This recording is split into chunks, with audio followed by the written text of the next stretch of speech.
Shalom Aleichem, ihr kickt Hört mich heus, eine Mission vom Videokanal von Vorwärts in New York. Ich heiße Max Kohn, ich bin in Paris. Das ist die Ambassade von Ukraine. Und was tut man da? Auf der Nacht wird man spielen einen Film wegen die Juden in Ukraine von Marcel Euserovich. Nochmal ran.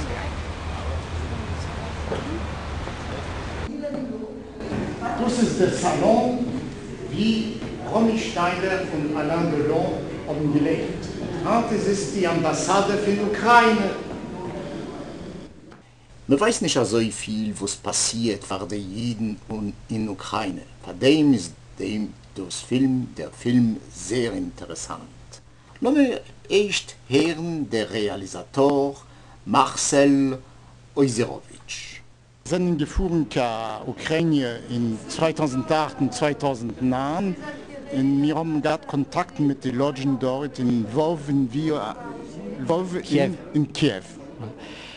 Et avec l'appui de ces loges, nous avons donc réalisé... Mit der Hilfe von den Leuten haben wir gemacht eine Reportage, zu wissen, was passiert heutzutage in der Ukraine. Der Film heibt sich in der Schule, wie sie sind gegangen, und wie wir können sehen, Kinder, wo sie lernen sich die Teure mit der Rebbe, wo sie sind Lubavitcher. Der Film ist gewonnen gemacht in Mizrach-Ukraine, neben der Grenze von Polen. Die Assoziations, die stützen dort die Jiden, geben sie Geld. Es ist ein Restaurant, ein medizinisches Zentrum, ein Kindergarten und Schulen. Hinter Kinder sind gestützt.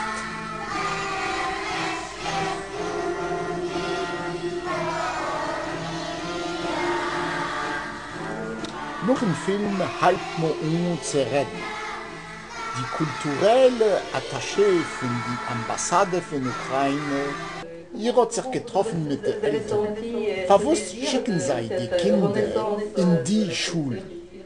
Die Kinder lernen die jüdische Kultur der Eltern. Es sind die Kinder, die kommen zurück und suchen die Eltern. Ich will mir so machen Schabbos. Ich will mir so umziehen den Licht von Chaneke. Ich darf wissen, dass der Dorf in den Älteren, das hat gelebt in der Zeit von Rattenverband. Hart will man nicht machen, keine Polemiken. Wir sind doch zufrieden zu sehen, dass Jüdischkeit lebt in Mizrach-Europa. Nun, Madame Wietchniak, was meint ihr von dem Film? Ein paar Jahre früher habe ich gehört, wie sie gewesen größte gehackte Zures auf die Jiden, in die alle Menschen sind gewesen, ein bisschen gesinnt, sind Handlaufen noch Israel, wusste geblieben, arme Menschen, alte Menschen, auf größte gehackte Zures. Und jetzt sehe ich, dass es mir hilft, taktisch ein bisschen mehr jede Menschen. Es ist ich bin zufrieden, also Jüdischkeit ist zurückgekommen in dieses Land. Was meint ihr von dem Film? Der Film redet Herzen Herz. Wir können nicht bleiben, Steine kicken. Wir müssen Entfer drauf. In der Entfer ist jetzt in der Kirche. Bedarf Geld. Ja. Erscheinen Dank.